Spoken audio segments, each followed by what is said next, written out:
Hola, ¿qué tal? Buenos días.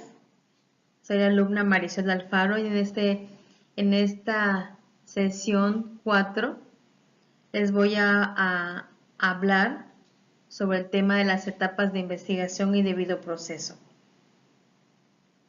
Muy bien, todas estas etapas se las van a desarrollar mediante un caso real y tenemos ese caso real que es un caso de violación.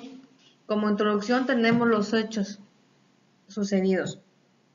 Esto pasó en el estado de Chiapas, en la ciudad de San Cristóbal, y ocurrió en el domicilio que es calle 5 de febrero, número 27 de la colonia Centro. Estos hechos sucedieron el día 13 de mayo del 2014, en la cual el sujeto denominado, conocido como Alex el Camarón, eh, abusa sexualmente en contra de su sobrina, que es una niña menor de edad, una niña que tiene 10 años, en la cual esta persona es identificada como Fernando Maldonado Pérez, donde se relata que este sujeto se acerca a la pequeña en el sillón, le baja sus pantalones, le baja su ropa interior y abusa sexualmente de la niña. Esta pequeñita, debido a los gritos aterradores, es como se da cuenta su mamá, quien también vivía en ese domicilio, en el cual protege y auxilia en ese momento a su hija. Ella inmediatamente hace el llamado a las autoridades, a la policía de 060, y es quienes acuden, los oficiales. En este caso llega el oficial Manuel Castro Luna y el otro oficial que es Pedro Méndez López. Estos sucesos se realizaron, se realiza o sucede, más que nada no se realiza, sucede a las 8 horas con 30 minutos de la noche y la policía acude a las 9 con 20 minutos. Un tiempo después, en el cual el traslado de la policía llega hacia el domicilio. Los oficiales ponen a disposición a este sujeto, al Ministerio Público, hasta el día siguiente después de su detención, el día 14 de mayo de 2014 a las 10 horas con 15 minutos, y posteriormente más adelante también nos menciona que lo ponen a disposición del juez de control el día 23 de marzo a las 11 horas. Cabe mencionar que es importante tener todos los datos de prueba para realizar el proceso, el debido proceso. Como primer punto tenemos que tener el oficio policial donde está puesto a disposición la persona. La entrevista policial del agente Manuel Castro Luna, como mencioné, fue el agente que acudió al llamado donde sucedieron los hechos. Este agente, quien es el comandante en turno de esa unidad, acude también con su compañero Pedro Méndez, en el cual también deberá proporcionar la entrevista. Es importante que tengan que tener el informe policial homologado firmado por el agente Carlos Gutiérrez, que en este caso es su máxima autoridad de ellos. La entrevista policial de Alejandra Maldonado Pérez, quien es la madre de la pequeña, en el cual relata los hechos. El acta policial de la lectura de derechos del detenido. El acta del Ministerio Público de lectura de los derechos al detenido. La entrevista a la menor, el dictamen ginecológico, el proctológico y el psicológico de la menor, la inspección del lugar, la inspección de las prendas tanto del detenido como el de las víctimas, el exudado vaginal, la toma salival de la persona del detenido y también el oficio donde se pretende o se va a realizar el examen de ADN para corroborar que efectivamente haya sido o fue quien, el tío o esta persona quien abusó sexualmente de su sobrina, de la menor. El acta de conformación del equipo multidisciplinario, el oficio a Defensoría Pública, la entrevista del Ministerio Público detenido donde se le informa de sus derechos.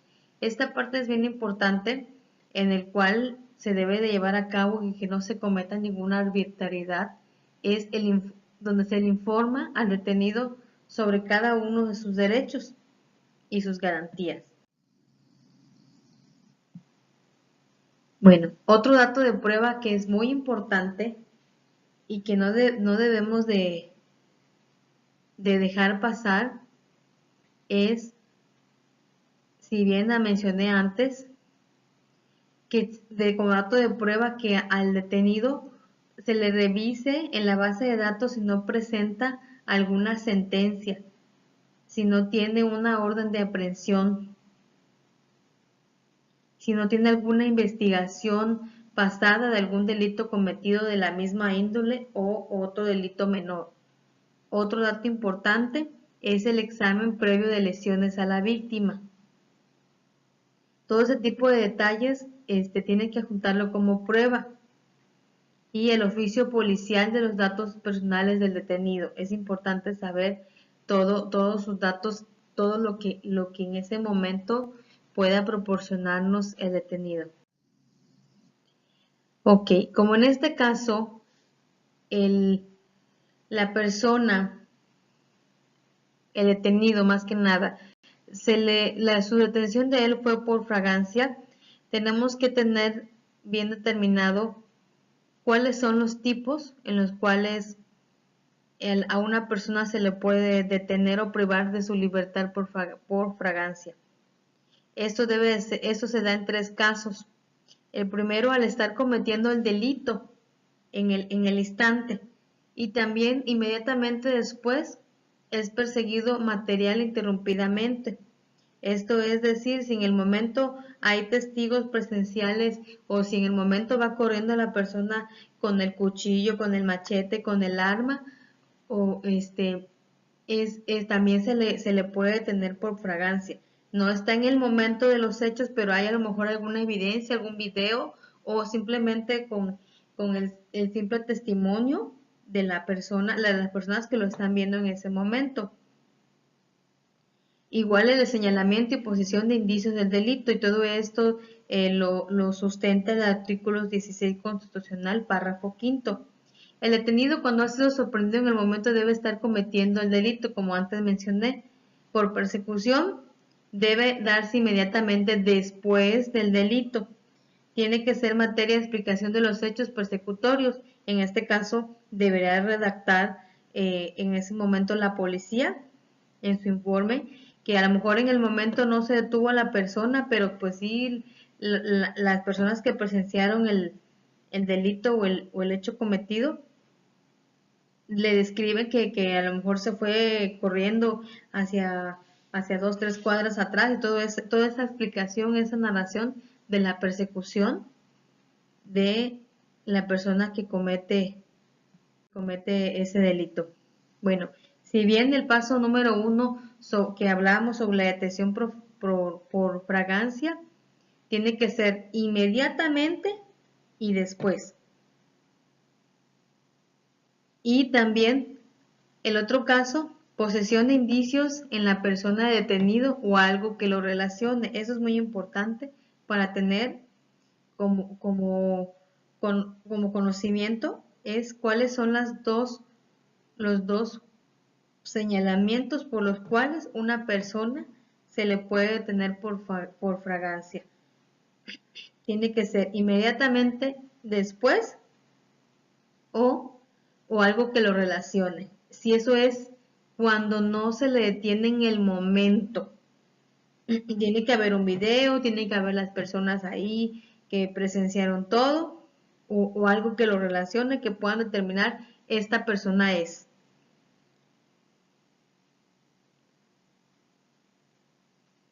Ok, si bien manejamos, bueno, vemos en esta imagen ahí a esta persona se le está deteniendo y están los oficiales, en la imagen se puede ver que esta persona pues obviamente robó y tiene en sus manos el motín, tiene el dinero, tiene a lo mejor el portafolio de la persona al cual le sustrayó sus pertenencias, y es cuando solamente se le puede detener por fragancia. Bueno, De inmediato detenidos conducidos a la autoridad más cercano. Y esto se argumenta o se sostiene en el artículo 147 del Código Nacional de Procedimientos Penales y en el artículo 16 constitucional en el párrafo quinto.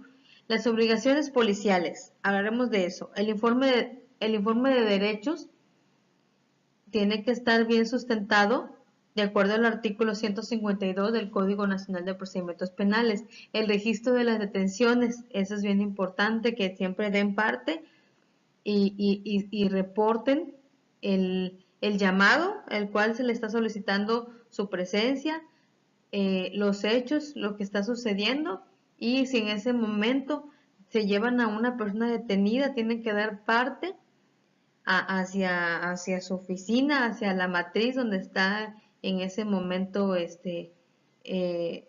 la base de la policía. Otro dato bien importante son las actualizaciones policiales. Esas, de acuerdo al artículo 132 del Código Nacional de Procedimientos Penales, la policía o el MP, tiene que actualizar cada evidencia que encuentre en el lugar de los hechos o en el lugar del hallazgo.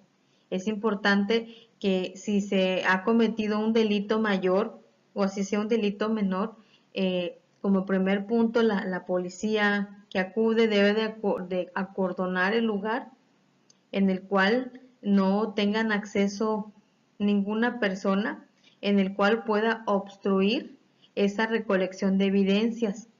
¿Por qué? Porque es importante añadirlas y estar actualizando, estar encontrando más pruebas, ya sea a favor del detenido o en contra, o a favor de la víctima. Otro dato del informe inmediato de la autoridad más cercano es el informe policial homologado. Este informe debe estar bien detallado sobre los policías, cada dato es importante para que al final no se cometa ninguna arbitrariedad. La entrevista del imputado para fines de identidad, esa solamente la va a realizar el MP al detenido. Esa es una entrevista de identidad de detalle, quién es, en su domicilio, cómo se llama, un familiar, son de identidad. No, en ese momento no quiere decir que esté dando su declaración, porque esa más adelante se le va a solicitar al detenido y esta declaración debe de ser en presencia de su defensa. Ok, la otra, el MP es quien debe realizar la investigación de campo, quien debe de acudir al lugar de los hechos para recabar esa información y posteriormente actualizarla. Y es también el Ministerio Público quien debe controlar la competencia de los policías y de los medios de comunicación para que a final de cuentas no obstruyan esa investigación. Tenemos que, con la misma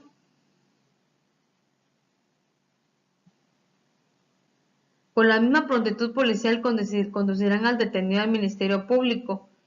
Si el retraso es injustificado, generará el efecto de responsabilidad y eso está establecido en el artículo 113 del Código Nacional de Procedimientos Penales, en el cual si hay una demora corrompe el material probatorio o puede efectuarse una nulidad en dicho material.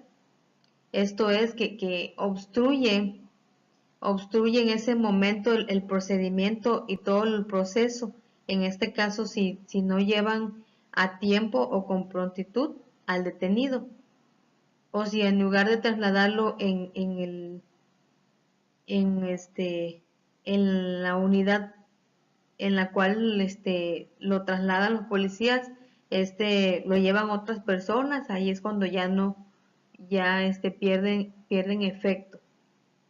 Finalmente, si el material declarado nulo es un incidente previo especial previo pronunciado, originará la libertad del detenido y por dicha nulidad ya no es posible verificar si hubo fragancia o no. Por eso es importante trasladar inmediatamente al detenido para que no caiga en esa nulidad, para que en ese momento no pueda declararse como fragancia.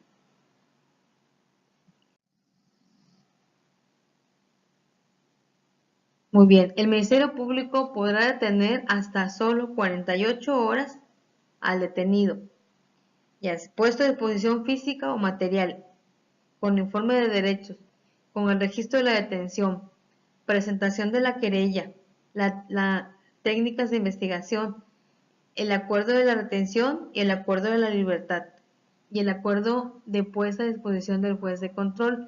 Este plazo de 48 horas corre a partir de que el imputado fue detenido y puesto a disposición. Y durante las 24 horas debe presentarse la querella, de lo contrario el detenido quedará libre. El Ministerio Público puede realizar técnicas de investigación a través de la policía, y el Ministerio Público es quien examina la legalidad de la detención a través de documentos llamados como acuerdos de retención. Solamente el que se faculta es al Ministerio Público.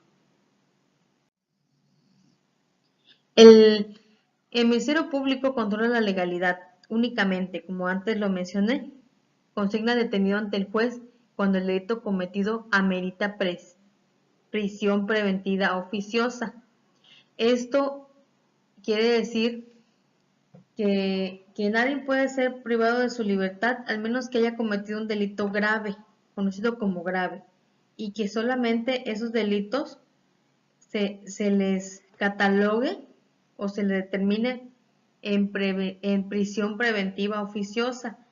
Y eso solamente procede cuando hay un homicidio doloso, cuando hay secuestro, cuando hay violación, cualquier delito cometido por medios violentos, armas y explosivos, cuando hay delitos contra la salud, considerados por la ley como graves, cuando hablamos de narcotráfico a mayor escala, cuando hay delitos contra la seguridad de la nación, igual que se consideren graves como el terrorismo, las guerras, y también cuando hay delitos contra el libre desarrollo de la personalidad y que también se consideren como graves.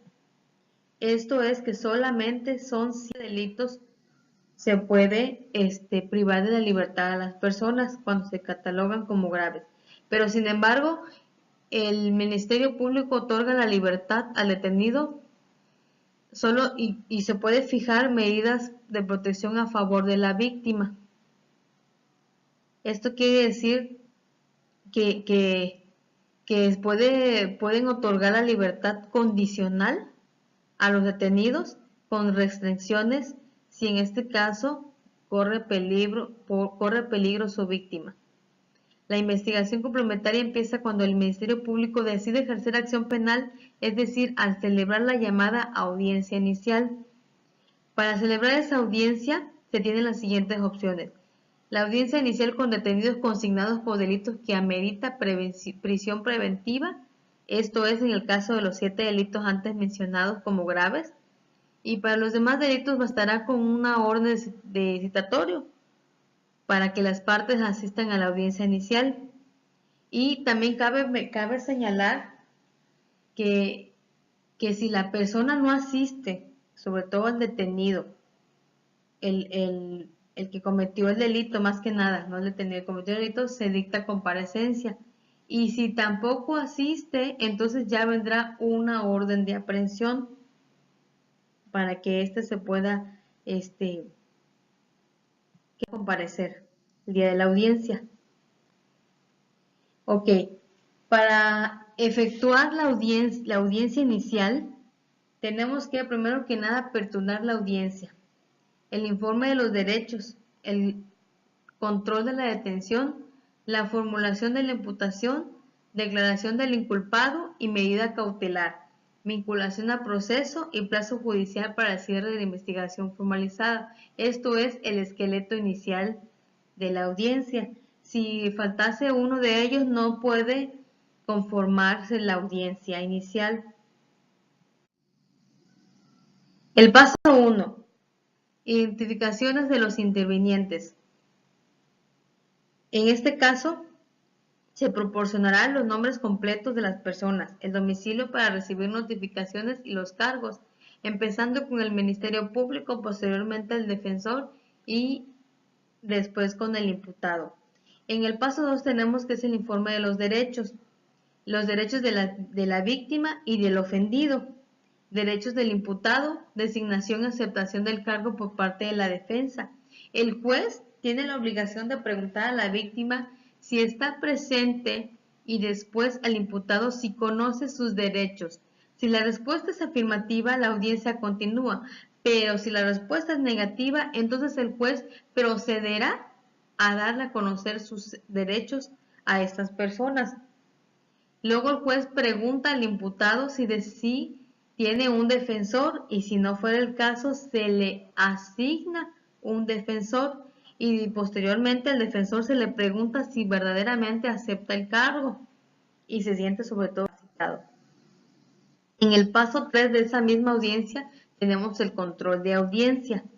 El Ministerio Público solicita al juez de control que confirme de legal la detención en contra de Fernando Maldonado por el delito de violación en fraganti, agraviado de la menor MHP, de conformidad con los artículos 16 constitucional relacionados con el artículo 140 del Código Nacional de Procedimientos Penales. El MP expone las circunstancias del tiempo, lugar y modo de los hechos, si fue por fragancia o por caso urgente. Si fue por fragancia, expondrá cuál de sus tres modalidades es. 1. Tiempo de la detención, tiempo en que fue puesto a disposición del Ministerio Público, tiempo en que fue puesto a disposición del detenido ante el juez de control y hacer la referencia a la información, presentar aquellos datos de pruebas que justifiquen la detención.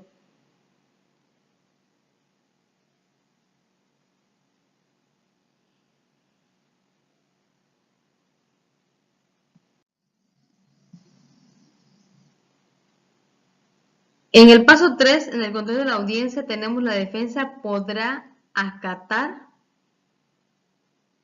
Esto quiere decir que podrá interponer una inconformidad en el momento, sustentado, por ejemplo, en el artículo 140 del Código Nacional de Procedimientos Penales, en el cual mencione o argumente si el detenido no ameritaba prisión preventiva.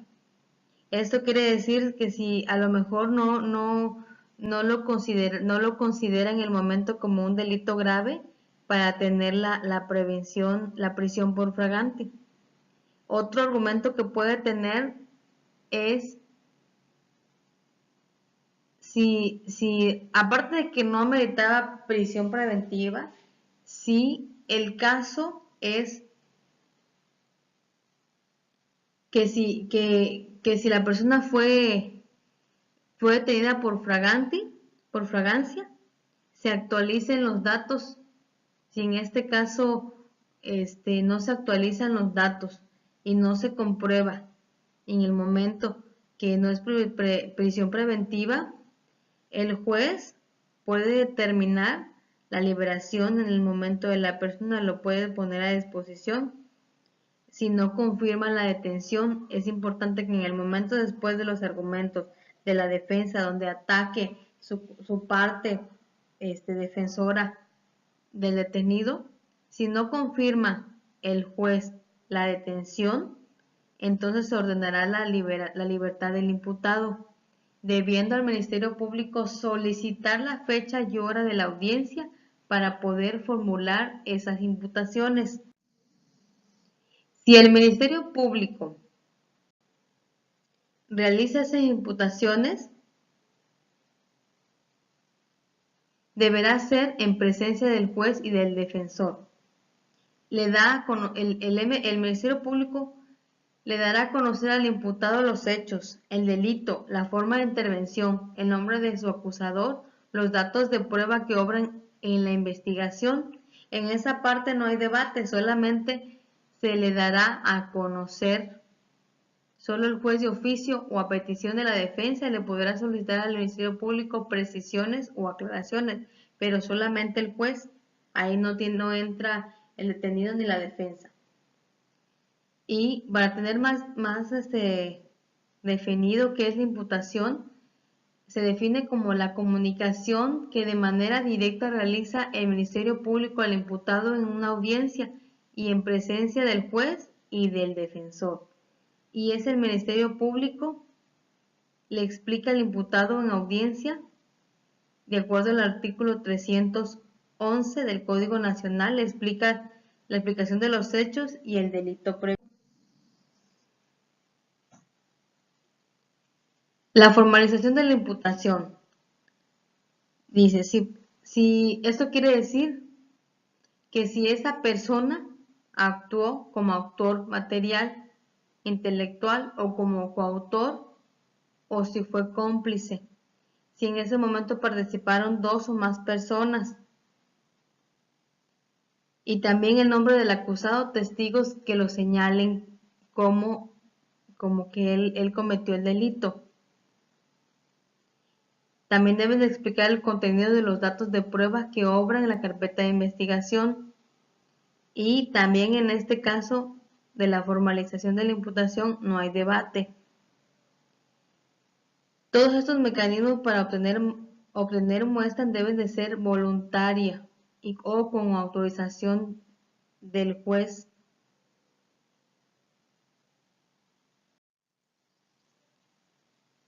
Ok, si me mencionamos antes, la apertura de la audiencia de vinculación a proceso debe de tener apertura de audiencia, informe de derechos, control de la audiencia, formación de la imputación, declaración de la imputación del imputado, medida cautelar, vinculación a proceso, plazo judicial de cierre de la investigación formalizada.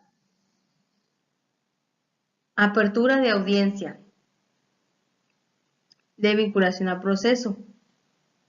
De la declaración del imputado, se tendrá que tener 5 pasos. Primero que nada, declaración del imputado. Preguntas del juez de control al imputado si desea declarar o no. En este punto, el juez de control es quien le manifiesta al detenido si desea guardar silencio o si desea declarar. Le dice que puede ser declaración libre o también puede responder a las preguntas de su abogado. Eso es bien importante que señale este tipo de derechos.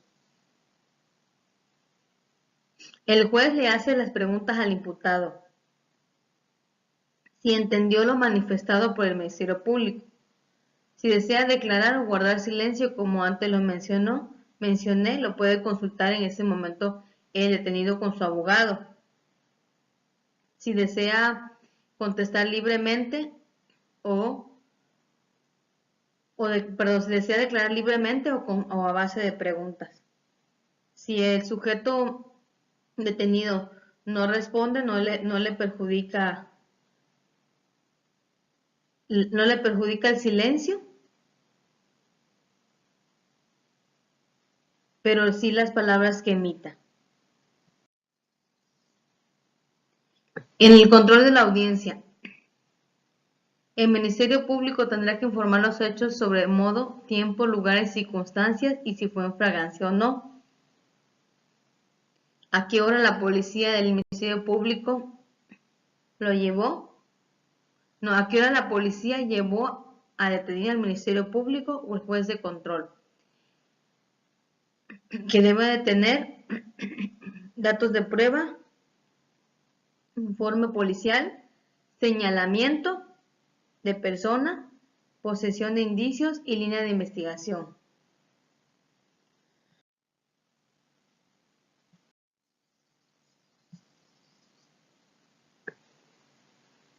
La formulación de imputación. Esto es la comunicación que el Ministerio Público le realiza al imputado en audiencia y con presencia del juez y defensor. Le da a conocer al imputado los hechos, el delito y la forma de intervención nombre de su acusador, los datos de prueba que obran en la investigación. De la misma manera, no hay debate. Solo el juez de oficio o petición de la defensa le podrá solicitar al Ministerio Público precisiones o aclaraciones. De la declaración del imputado son las preguntas del juez de control al imputado si desea declarar o no. Declaración o derechos de guardar silencio y las declaraciones libres o responder preguntas de su abogado.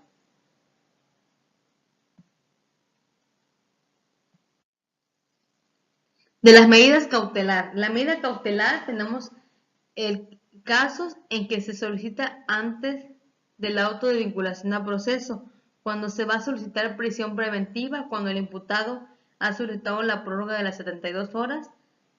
En los demás casos, la medida cautelar se solicita después de la vinculación a proceso. Y la medida cautelar la podemos encontrar en el artículo 155 del Código Nacional de Procedimientos Penales, en el cual habla de la garantía económica, la prohibición de salir de determinada localidad, la vigilancia, la localización electrónica, el internamiento al centro psiquiátrico, esto es cuando la persona se declara incompetente debido a problemas mentales, la suspensión del cargo público, la separación del domicilio o la prisión preventiva. Todas estas son medidas cautelares.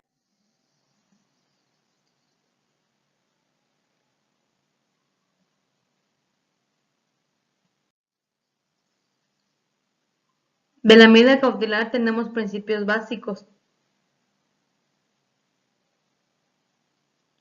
que es la cautelar a fijar debe ser eficaz para hacerse frente al riesgo probado. Esto es decir, la medida cautelar se toma cuando la otra persona se encuentra en riesgo. Es por esto que hay una restricción en el cuanto al acercamiento hacia la otra persona. O en este caso también se le brinda protección judicial al afectado. Otra medida cautelar es la prisión preventiva. La prisión preventiva oficiosa por solicitud del Ministerio Público tiene un plazo de duración no mayor a 1 año, de acuerdo al artículo 165 del Código Nacional de Procedimientos Penales, se extiende a 1 año, de acuerdo al artículo 20, y el Estado Soberanitis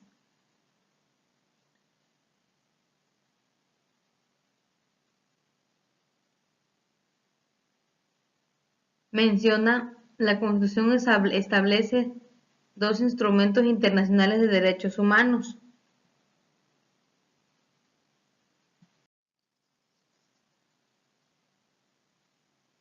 También tenemos como medida cautelar a la prisión preventiva oficiosa. Esta aún no la oficiosa es excepcional porque no procede para mayores de 70 años. También no procede si te hacen enfermo de gravedad o de terminal, mujeres embarazadas o en lactancia.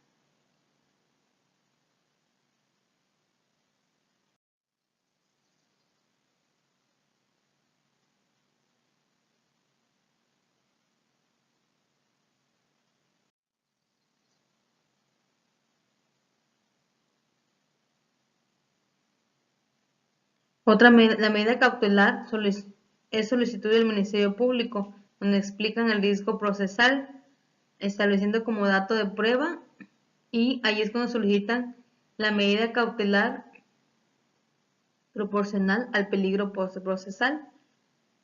Esto es, si la víctima corre peligro.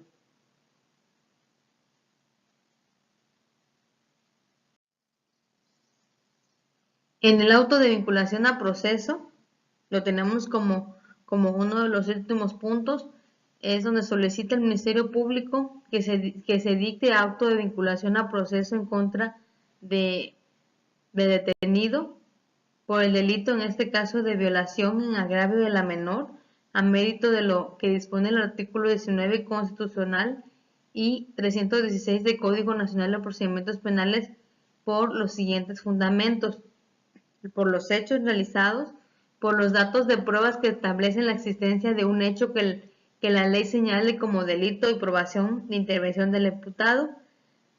Concepto de vinculación a proceso es la decisión del juez en torno a resolver la situación jurídica del imputado, es decir, si hay una causa probable del delito que justifique dar inicio al proceso penal, y el plazo para resolver es de 72 horas, contados a partir de la disposición del juez, plazo que se puede prorrogar a solicitud del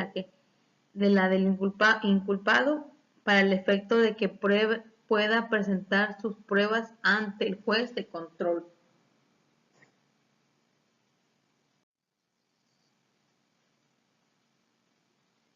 De los hechos del auto de vinculación al proceso tenemos que existen 3 hechos.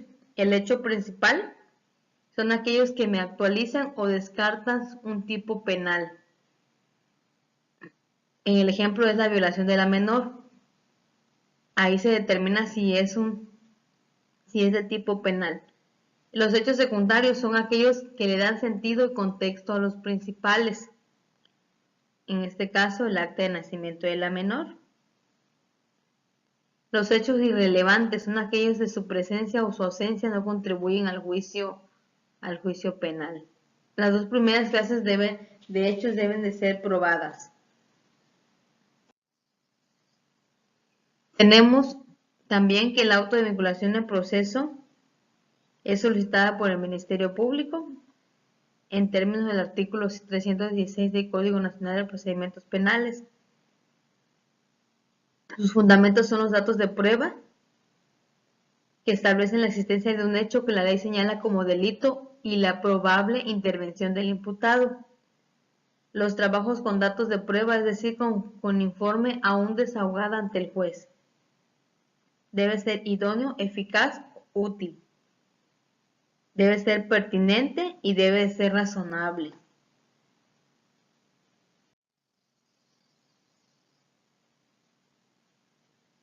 Otro dato bien importante del auto de vinculación a proceso son los fundamentos, los comentarios. El hecho que la ley señale como delito sujeto activo no son los elementos objetivos, subjetivos, normativos del tipo penal, no al cuerpo del delito, sino la tipificación, de acuerdo al artículo 19 constitucional relacionado con el artículo 116. Así como también la carga de la prueba le corresponde al acusador.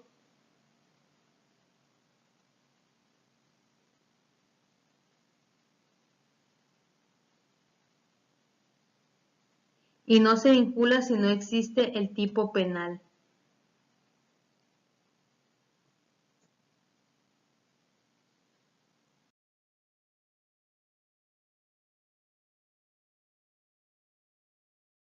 Cabe mencionar que las autoridades encargadas de desarrollar esta investigación se regirán por los principios de legalidad, objetividad, eficiencia, profesionalismo, honradez y lealtad, respeto, sobre todo a los derechos humanos.